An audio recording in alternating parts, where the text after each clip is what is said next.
How fair do you see your chances of actually landing a job that meets your skills, your wishes, your expectations? Nowadays, entering the job market, it's so hard. It's so difficult, not only let alone being a woman, but also just as a person that just graduated from the master's and is looking for a job right away. Everything that comes up as a junior position already requests for years of experience. I think this is an underlying mistake that recruiters are making. I would love to be a data scientist or a data engineer or a strategic analyst in Formula One, because for the first time ever, there's a female race engineer. It's very exciting because it's never happened before. I love it so much. Not only this as a sport, but it's like one of the most data-driven sports like in the world. That is interesting. Can you elaborate a bit on that? Only 1 in 5 data scientists is a woman. That's not only a gender gap, it's a big talent gap. So as a woman studying data science, do you have a fair chance of entering the job world? It's a challenge. It's a challenge for our 2 guests, 2 bright young women professionals, freshly trained as data scientists and about to apply for their first jobs. The question isn't whether they are ready, it's whether the system is. Welcome to the NeurOlympics podcast, brought to you by BrainsFirst, a company that helps you make better talent decisions powered by neuroscience. I'm Lucy, I'm the host of the NeurOlympics podcast, and I myself have a background in psychology and applied neuroscience. But let's welcome our 2 guests, Inés, Cueli, and Karen, Heredia. Girls, hey, it's a pleasure to have you on the podcast today. It's so nice to be here. Yes. So nice to be here.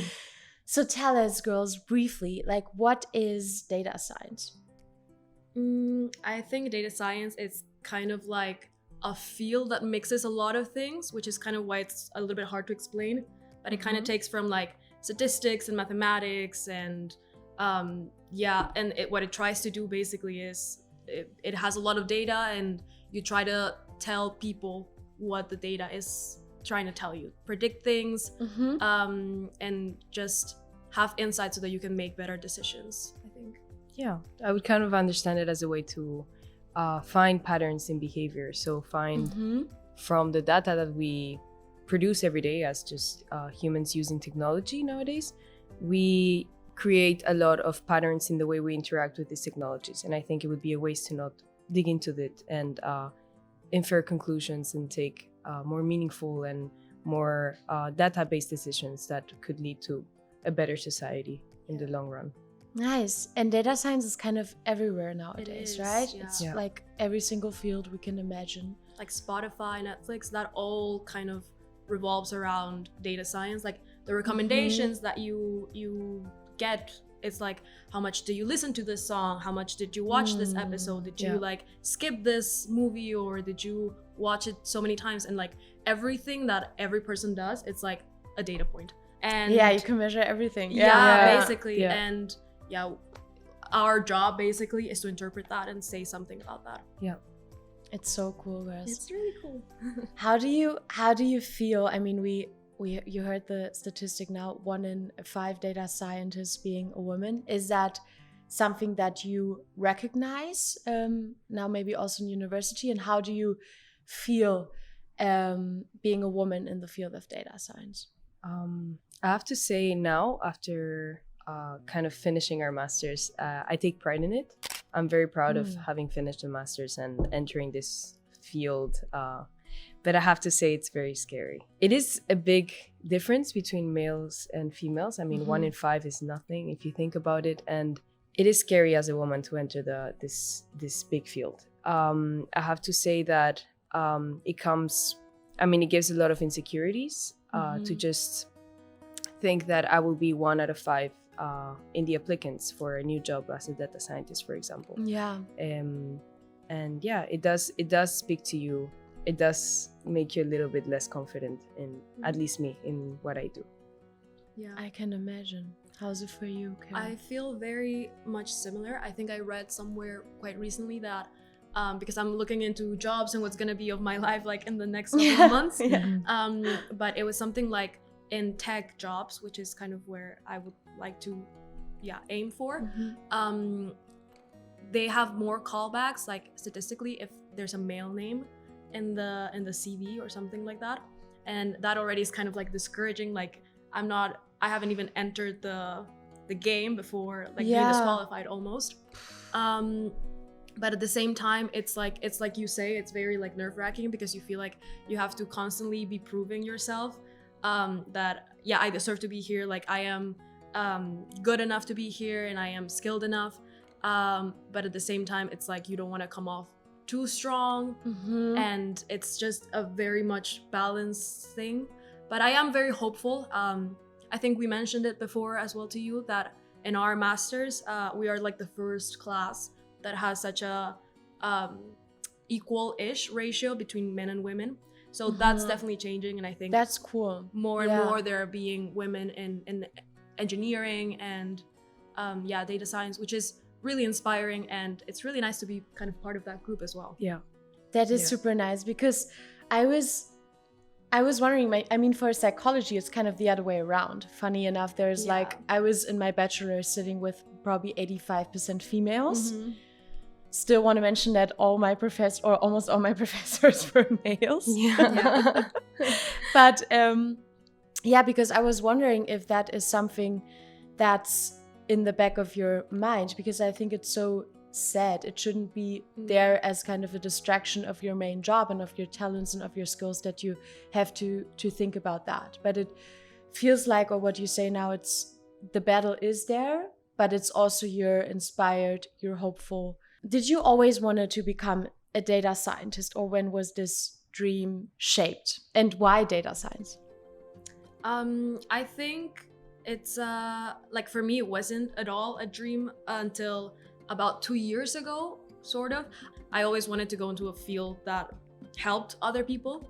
I think we can mention at this point that you both have a bachelor's in psychology, right? And then you transitioned now in your master's also into behavioral data science. Yes, so that was really nice, and I feel like I don't regret it at all, because some people, now that I say like, I kind of don't really do that much psychology related things, I'm more focused on the data science part, at least I am. People are like, but did you regret doing those years of psychology? And not at all. Like, they have been some of the most formative years of my life. And they also, through psychology, I feel like people, when you say psychology, people instantly think of therapy. It is, and it's it's true. like, Clinical. what type of therapy do you do? Oh my God, can you be my psychologist? And it's like, I look at numbers all day long. I have nothing to do with therapy. I actually would be the worst therapist ever. So and I think because psychology takes a lot of statistics as well. And I think through a lot of the statistics courses that we took and machine learning courses that we took, and we also do some programming, I was like, I love this. I really, really, really love this. And I love understanding people and why people do some things through the numbers. Because I am very interested in why people are the way that they are and how it affects the world that they live in. But I like to do it, through numbers, I guess. And I wouldn't have never found out without psychology. So And it's also what they say, it's the most objective field of psychology you can go into, right? I guess it's true, because psychology is not a field like medicine or mathematics, where it's kind of crystal clear. Like medicine, for example, if you have, let's say, a tumor, you open the skull and then you can see it. But psychology is more hidden. It's difficult to study. It's difficult to measure. It's not a myth. It's there. But I think the field of behavioral data science tries to objectify it, or does objectify it, right? Is that how you perceive it as well, Inés? That's how kind of my journey went. And as I went in psychology, I understood that therapy wasn't for me either. I think I'm too much of an empath for that. I would have cried with the patient. And I understood that I was also looking for something more objective. I mean, as you mentioned it, I think statistics and data science and this path of psychology, which I turned out to be really good at when I started the bachelor and really enjoy, is the most objective approach to psychology, something that can be so argued upon and have so many opinions on, because in the end, it's what you said, it's not crystal clear. It's not a science that it's yes or no, or just a very clear physics formula. I think data science is the most objective approach to understanding behavior. I mean, what does the big picture say about people and how they behave? And that's how I got into data science. I mean, going in my second year already, my third year, I was very interested in exactly the learning patterns through statistics and kind of predicting them through machine learning. I think it was fascinating to me. So when I got into that path, I thought, okay, maybe data science is my way to find this objectivity, but also take decisions and help people and just make something that is meaningful for us as a society. I think that was my inner drive that has been found in data science in an objective way, I guess. That is so cool to hear. And like coming a little bit back to your maybe like personal battles that you're fighting as a woman in the field, what does your personal surroundings say that you're doing data science? Was it like your families, your friends, oh my gosh, this is so cool? Is it like, are you sure? Like, how do you perceive that? I come from a very like scientific family. My dad's a doctor and my mom was a medical investigator or like researcher, I guess. So I think science was always very much motivated in my house. Like we always talk about a new article that my dad read or a new case study my mom is doing. And so I think in my house, science was always like, like the coolest thing. And I've always been super interested in it. And I think when I told my parents about psychology, they were like, oh, I always thought you would go for something like more like chemistry or biology or something like this. But they were like supportive. And I think when I later told them about, I'm really interested into data science, my dad is like the most, like you tell him about anything and he will become obsessed with it. So he was learning with me while I was learning machine learning, and he was like, did you know this? And did you know that? Did you see this article about AI? Did you? And I was like, yes, that I have. We covered that in class. But it was really nice how excited he was. And like, I would send them pictures from like my desk and I have like my 2 monitors and I was like coding something and I'll send them a picture and my parents are like, oh, you're doing like very exciting things. They don't even know what it means, but they're like, oh, this is so cool. So in my family, I think it was like very much supported.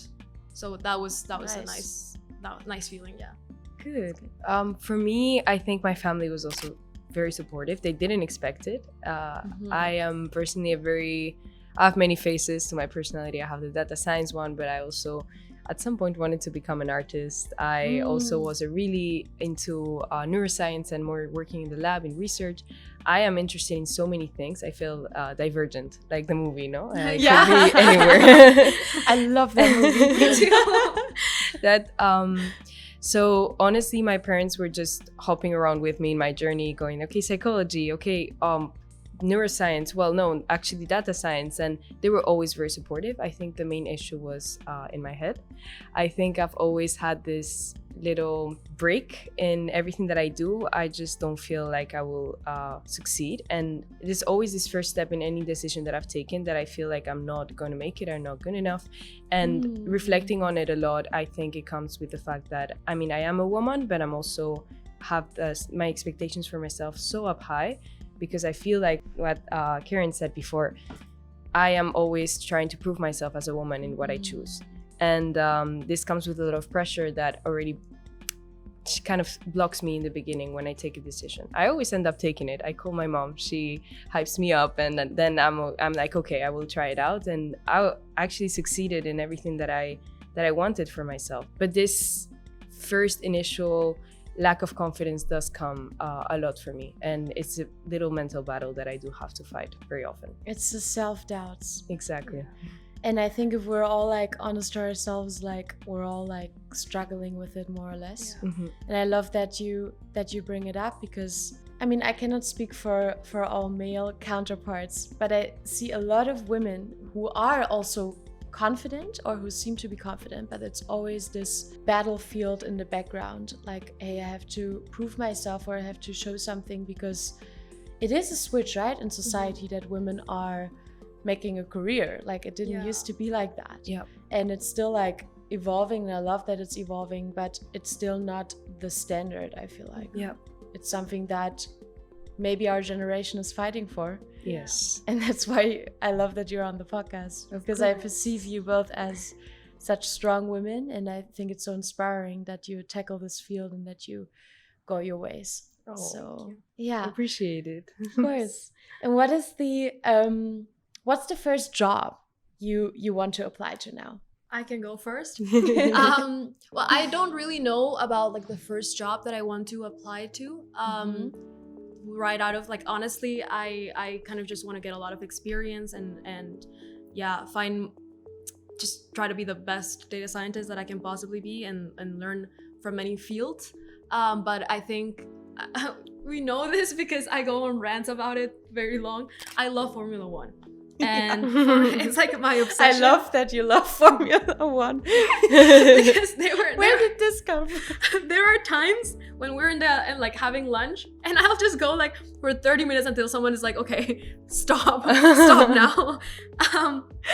And well, my love for Formula One comes from, I think, a lot from my dad. I think that one of the ways that my dad and I bond, besides the science part and the conversations that we have, is sports. Like, I grew up watching tennis with him all Sundays, and then also Formula One, and it would be like a kind of a ritual of us, like my sister, my dad, my mom was sleeping, but all of the four of us in the bed, and then just watching the game or the race, and it was, yeah, I guess that's kind of where it comes from.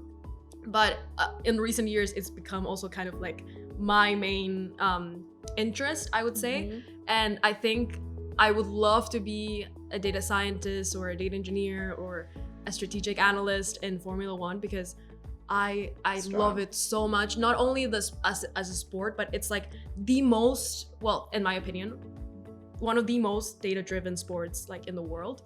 That is interesting. It's very... Can you elaborate a bit on that? Yes, of course. So, you know, like they are specific cars that they have, and everything about that car is important into what goes into the race. And like, I think they have like thousands of sensors in that car that pick up like 1 million data points a second. Wow. Everything from the tire temperature to the G-force of the car to like the steering angle to how sensible the steering is. Everything is like completely calculated. And throughout the race, that's why they have so many practices and stuff. They're just gathering so much information to see what's the best strategy, depending on the weather, what tires should we use, where should the pit stop be.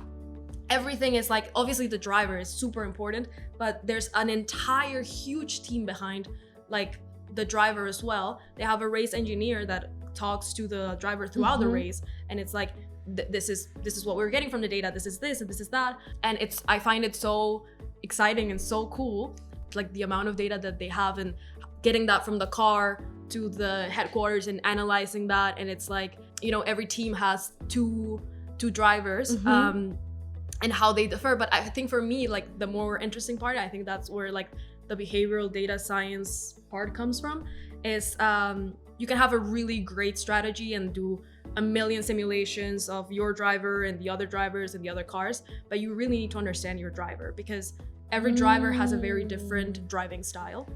Some drivers are more conservative, some are more aggressive. They are good teammates and they work well with their teammates. Some don't really. Some work really well under pressure, not just like under the pressure of the car, but sometimes media is like a very big thing in F1 at least. And when someone's getting like hated on a lot, that you can sometimes see that in the race. Okay, they take it with them. They are only humans in the end, exactly, right? Exactly. And you know, you're having so many people telling you like they don't want you to win. And obviously that gets a little bit in your head. So how well you can block that out. And my favorite driver is Max Verstappen. And even before on a Dutch podcast, officially Dutch podcast for a Dutch company, we like to hear this. Even before I moved to the Netherlands, he was my favorite driver. Love it. And he is, for example, a very aggressive driver. Okay. Like he brakes very late, and all of these things come into play to how the simulation goes. So you really need to understand him as a driver to understand like how the race is gonna go. And I talk a lot about this with my dad, because my dad is like a very traditional sports person where he's like, I just want to like watch the race. I don't want to like know all about it, because I'm a person that I get so into it, and I'm like, that's his dad, and this is his story with the dad, and like his girlfriend, he just had a kid. And that's also an interesting fact that like drivers get significantly slower once they have kids, because they become more careful. That's what the data tells us. Yes. Wow. It's It's not because- even, it makes sense to me, yeah. Yeah, because they're just more careful, like when they have kids. So it's like all of Does these Max things. Verstappen have kids? He just had a daughter, Lily. So what are you going to predict for the future? Not winning as many races anymore? No, I feel like they need to improve the car, and then we'll see. I feel like they need to hire you and then improve the car. Perfect. So yeah, I think that's kind of like where my like ultimate dream would be to work there. I don't know. I love it. I find it so exciting, and I could do the entire podcast about this. I love it, Karen. I love it. I mean, I think the follow-up question I wanted to ask you, like why we need or why data is necessary in F1. I think you already explained it. But is it, so just as another follow-up, is it that actually the data is being analyzed throughout the race? Or is it like afterwards? So it's even happening throughout the race, and then you communicate something or you adjust things. Exactly. So how a race week goes, obviously they have trainings and they have practices before, but they usually have practice 1, practice 2, and then they have qualifying. And throughout all of that, they are like analyzing everything from the race, like how the track is, if it's softer, is it like very dusty, all of that affects the car.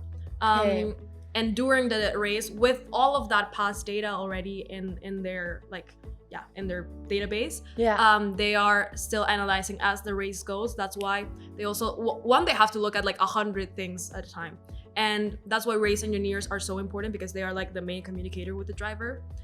So they have like this whole team that's feeding them information, and then they're feeding the driver information, and these are like split-second decisions. Like there's like a million variables, and then from that million variables in 1 second you have to make a decision. And so it also seems like a very spot-on data science job. It's a lot under pressure, and it's a lot about just being as quick and as your working memory capacity has to be like huge. But also, speaking about women, one of the great news of this year is that for the first time ever, there's a female race engineer. Is that? Yeah, it's like for Haas, and it's very exciting because it's never happened before. So it's really nice. Wow, way to go. Women in F1. Way to go. Super. I love that dream. What is your dream, Inés? All right. When it comes to data science, your first job. I don't have such a clear, concise dream myself, but I want to, as I said, try different things, try what suits me best in the world of data science, the very vast world of data science, because it could go in so many directions. But right now, my main interest is, as I said, taking decisions in the broader scale that will make our society just a little bit better. I am currently applying to working in the EU institutions, so I want to help teams like the European Commission make just better decisions that will reflect on better, a more sustainable society, a more fair society, and decisions that in the end, if they're data-driven decisions, they can just be more objective and have a better impact. I mean, what does data tell us as a society that can then be changed or be used in a way that can make us just a little bit better? So yeah, my plan is to go into the decision-making boards and kind of contribute with what I find in data. So yeah. That's super cool, Inés. That is very cool. Do you have a specific decision in mind you would like to take, or do you think, or like a specific field in the EU and society where you think another decision needs to follow? So right now I'm currently applying to a specific post in the commission. It's about where funds would go in scientific research, and I think it's very important to know where we want to research. So for example, where do we want our best researchers at the European Union to work towards? More healthcare, more sustainability side, or economics. And this is something that for me right now, it really touches something within me. So yeah, I want to help them make the best decision. Where should we aim to fund research for a better European Union, or even more down to each country. So what does each country need, and where should we aim towards? So I'm really knocking on wood for this. It's as well. Thank you. But yeah, I mean, I don't have such a clear idea of where I want to end up. I'm really trying different things. If this is not for me, I'm also very into more data in the healthcare system. Right now, I'm writing my thesis in a very specific therapeutical approach to insomnia patients, and what kind of what data collected or their sleep diaries would tell about their insomnia recovery. So this is a very different field. It's more on the psychology side, and I'm seeing what works best with me and what I prefer, and then I will aim to work in that field. So yeah, Super. that's a bit of everything. Super nice, girls. Very exciting. And now that we speak about applying to your first jobs or entering the job world, how fair do you see your chances of actually landing a job that meets your skills, your wishes, your expectations? Well, I think for me, it's a bit different, because even though I have a very clear idea of where I would like to end up and like what steps I would like to take. So for example, I would like to go into more motorsports and stuff like that. And right now, for example, I am working in data science in my internship in sports. Mm-hmm. So that's also very nice. I think my issue comes that I'm not European. And that is a whole, because I love living in the Netherlands and I love working here. And I think the field of data science, it's so much more developed here than it is back home in Peru. So I would love to stay, but then visa is coming to play.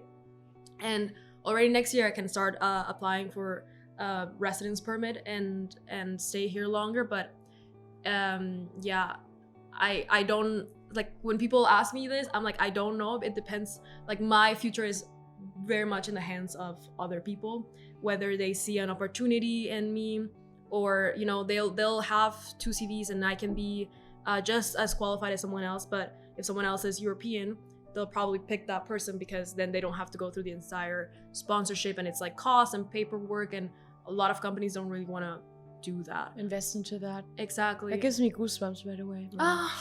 Yeah, and I think it's something that I'm definitely working on, but it's also, it kind of adds into the pressure that we were talking about before, of like, yeah, proving myself, but not only proving myself. I feel like I'm constantly also thinking like, I have to not be just good, I have to be excellent, so I can like stand out, and they're like, oh, she's maybe worth putting the effort into this process. And so it's just a constant like pushing myself to my limit, just like always going to the most, just because I'm like, I want to have a like chance even when it comes to jobs. So how fair, or will I find a job that like meets my like the steps that I want to? I don't know.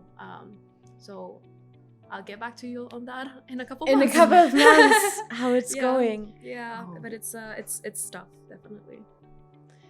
It is, because I wanted to ask you now what the hurdles are that you're seeing, but I think they follow naturally. I think it's quite strong what you're saying. But if you could say one thing to your future employer now, what would you like to say?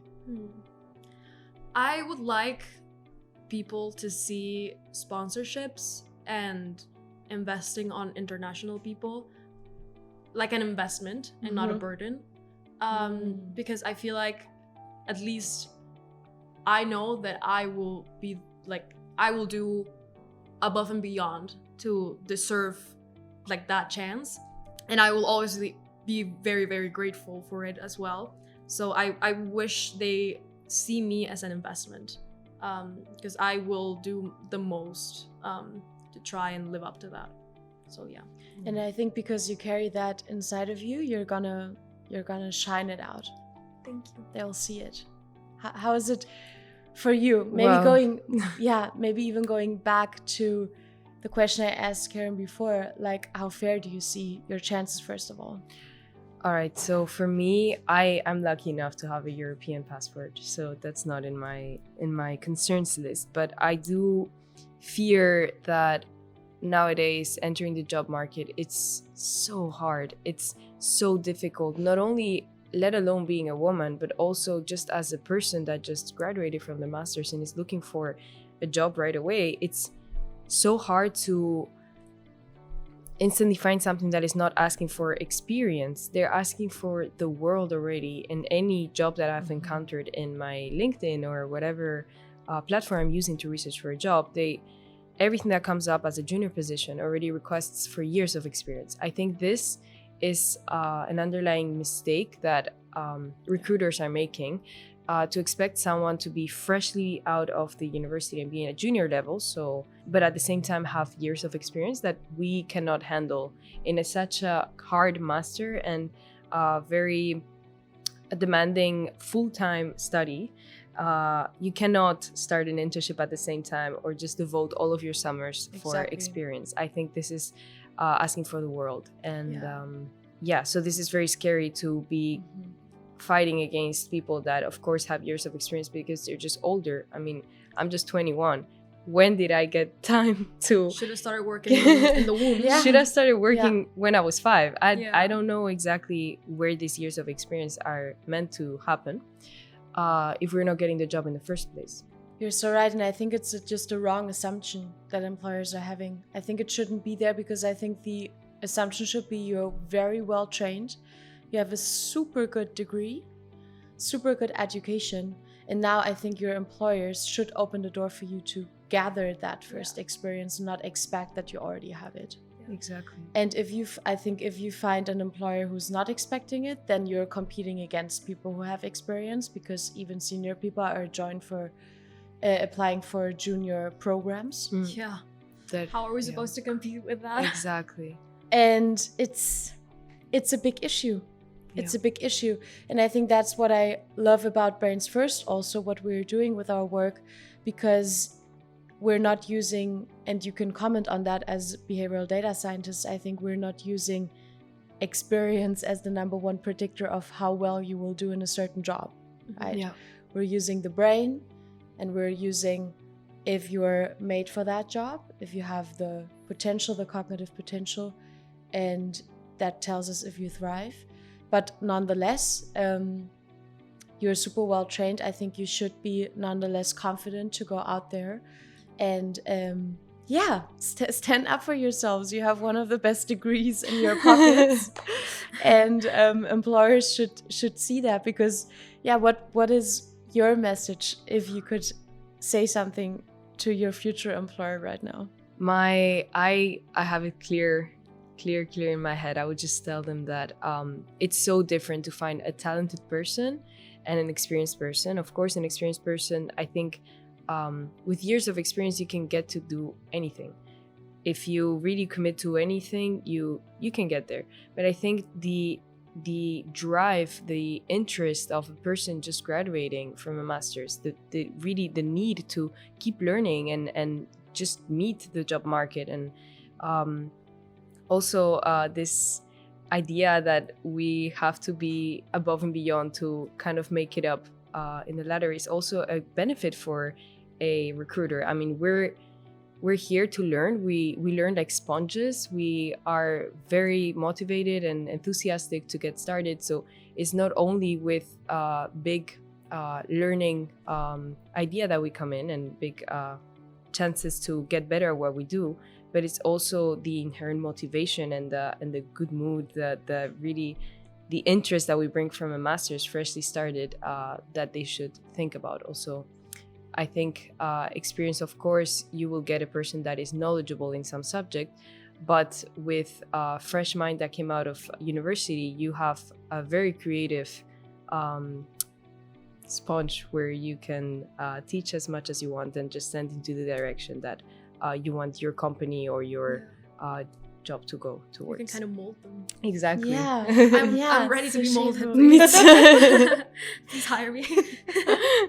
And I think it becomes very obvious of what you say now, that you're just so motivated to develop and to learn and to grow. Exactly. And I think that's what many young professionals do have. Some maybe don't. Yeah. But that's, I think, what the world needs to understand. Yeah. it's we can still be shaped and formed, but we're eager to take it all in, right? Yeah. We just need the opportunity for it. Exactly. Amen to that. Yeah, very good. Girls, and lastly, I would love to dive a little bit more deeply into your field of data science. So what is, I think, Inés, you already touched a bit upon it with your thesis, also what you're doing with your insomnia research, but what is a field in the world of data science where you say we definitely need more data? Besides formula. Very important field. Yeah. But I think because, like I mentioned before, my dad is a doctor, I would say healthcare as well. So I was talking with him recently, and he was telling how much AI now helps doctors avoid human mistakes and things like that, especially in the diagnosis part. So, for example, in the emergency room, a patient will come in and then they put in all of the symptoms, and AI kind of helps them do the differential. So test for this, it's probably this. These are the 3 possibilities. Try to rule them out. So it's a really big help, you know, like they don't forget to ask for allergies. They just go through it very neatly. And I was telling him how does this happen, and I was reading more on it. And so this AI software is like trained on a lot of cases, and that's how it knows what's going on basically. And I think there was also a talk that I had with my dad that was like, different races and ethnicities, and also depending on nationalities, you have different probabilities also for illnesses. Like some people in Peru have like higher chances of certain heart illnesses than, for example, someone from here in the Netherlands. That probably comes from a lot of different influences, right? I mean, so many. Environment, food, culture, access to whatever, exactly. Nutrition. Biologically as well, like there are some like small differences, but I think they might be like you say, from all of these factors over time. But the thing is, if the AI is not trained on these cases, then it will probably misdiagnose a lot of people. So a lot of these AIs are like trained in what we called weird, which is like the Western educated, industrialized, you know. Yeah. What was the R? R is rich. Yeah. Democratic. Yeah. Is it democratic? Yeah. Yeah. And so it's like trained in all of these, and obviously it misses a lot of cases. And I think it's really important to like imagine just like the amount of people it could miss with the diagnosis. So I think I personally find that very interesting and very important for the future of medicine as well. Cool. Maybe you can do like a little collaboration with your dad in the future. I don't know if he wants the to work Formula with me. One doesn't keep the private and the professional life separate. Yeah. That's probably for the best. Nice, but that's a really, really great and strong example. What do you have in mind, Inés? Okay, so I think I link it back to something I said in the beginning, how we interact a lot with technology on our day-to-day, and I think this is something that can be really taken advantage of. So in the mental health subject, I think we can get closer to people through the technology, no? So we interact so much with the phone, and some people might find it a bit overwhelming or too much to go to therapy. Why not interact with this little part of us at this point, which is the phone and technologies that we use on a day-to-day to infer behavioral patterns and kind of predict or kind of stop mental health diseases from happening from the beginning. So we see behavioral patterns in how people feel and how they interact with the technology. This data is later on made into a machine learning algorithm that will predict if someone is more prone to fall into depression or insomnia or anxiety disorder. I think these are, we as therapists or as people that have studied psychology and data science, we see the link, the very important link between data and just mental health and behavior and people in general, and how we shouldn't be scared of implementing just this artificial intelligence and scary technology into mental health when in reality it can just be an aid for the therapist to see something before it happens and intervene before it happens and just prevent these mental health diseases that are nowadays so prevalent and so urgent to take care of. I love that. I think it's so strong to think of psychology or like clinical psychologists to have the role of prevention rather than treating. With like mental illness, we often speak about it. There's different models, of course, how they occur, but there's a lot of models I think are linked to that at some point you have this accumulation of factors and then you reach a tipping point, and then it's just like going into a different state that you can then call the mental illness, right? And if we could predict when this has happened or when this is likely to be approached and then prevent something before it's happening, I think super strong and definitely a way we should go about using the abilities of data scientists and artificial intelligence. Definitely. General. Strong. And as a last question, I mean, doing this company podcast for BrainsFirst, and now we've had you with us, I think, for 3 months as interns. Is that correct? Or 4 months? 4 months? I think 4 months. Time is flying. 4 months. Time is flying. Out of your experience now and also your general expertise, what do you think about data in the world of business? And more specifically, why do we need data in the field of HR and talent management? I think it's very important because, as we were talking before, data science really makes things objective, right? And like I mentioned before, these thing of like in the tech world, at least, when someone sees a male name in a CV, they're probably most likely to get a call back more than a woman.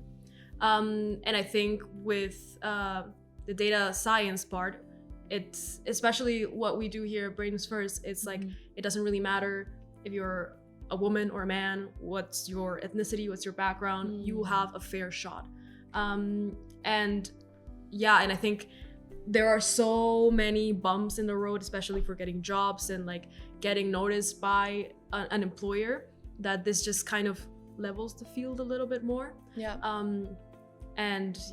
I think that that's kind of like super important. I do have to add, we've been talking about data science like a very objective field, and it is one of the most objective fields in psychology, at least. But I think we also have to be careful because data, it comes from our world, and our world is not objective. So there are some things in our data that if we don't control for them or if we don't account for them, we can just be actually making it worse, like perpetuating this sort of unevenness. So I think especially like, for example, this statistic that you said, 1 in 5 data scientists is a woman. Someone could grab that and say like it's because men have better brains for this, but that's actually not true. So I think with that we have to be very careful, and especially with in HR and in the business world, not think about positions and jobs as stereotypes that we have to kind of like mold into them, but keep an open mind and what the talent and the potential is. I think personally, BrainsFirst approach to HR and bringing data into recruitment and talent management, I think it's a fascinating approach because personally, as I thought it is, okay, I was talking about mental battles as a woman and not knowing really where I fit in the labor market. And I feel like this approach of based on data and your brain profile and not your gender and not your ethnicity or nationality, you are best suited for these jobs. I feel like where you land on a landscape or the job recommendations you get from this just at the end model that is running on tons of data that has been collected in the past from BrainsFirst itself, you get an unbiased recommendation suited to your brain profile, which maybe gives you jobs that you wouldn't have dreamed of because you have these mental barriers. As a woman, maybe I wouldn't have found myself in data science, or I wouldn't see myself as an engineer or as a mathematician, but maybe my brain profile tells me that my brain is actually suited for that. So that could put down a wall that I built on myself as a woman to go ahead and study that career that mostly male dominated, or that is too hard for a woman or too hard for a person like me. Yeah. Basically, these ideas that you get into your head, kind of the objectivity of data could push you to do that career that you're so scared of. Yeah, I love that you bring this up because if we elaborate on it let's say as a recruiter or as an employer, you look at the talent landscape, and the talent landscape, I mean, it's our tool for if you're hearing about the talent landscape in our BrainsFirst products for the first time today. It's a tool that we use to match our brain profiles with a certain job and whether you're suited for an industry or a job based on your cognitive strengths. And I think that tool by itself is providing fair chances, right? As you say, and fair opportunities and open doors, because ultimately you're gonna look at these two data points, like if we explain it very simply, right? Is your brain profile, that dot, very close to where the dot is, or where your brain profile should be to excel in a certain job? And it's not giving away like, oh, this is a woman, or this is the certain age, or this is the experience. It just tells you naturally this person has the cognitive strengths to excel at it. So I love that it is, by definition, fair and opening doors. So I think it's a good way actually to start your careers then with applying data science to this world. But girls, thank you so much for coming on the podcast today to hear all your valuable insights and also your struggles and your honest opinions. Also what you're excited about, what you're struggling with. I think this was super insightful, and I just want to tell you and encourage you and empower you. You're super talented, you're super motivated, you're gonna go your ways, and you're gonna make a huge, huge difference in the field of data science. I'm 100% sure. Oh, thank you for having us. Of course, I love this. Of course. It was a great conversation, girls. And we hope that you enjoyed this conversation. Of course, we want to see you engaged on the NeurOlympics podcast. So please make sure to leave any comments, any questions. If you want to get in touch with the girls to hear more, then just leave your comments or questions in the comment section underneath. And also, we would love to see you more frequently, so please make sure to subscribe to any of our platforms. You can find us under www.brainsfirst.podcast. And until then, stay happy, stay healthy, everyone, and see you next time on the NeurOlympics podcast. Ciao, ciao.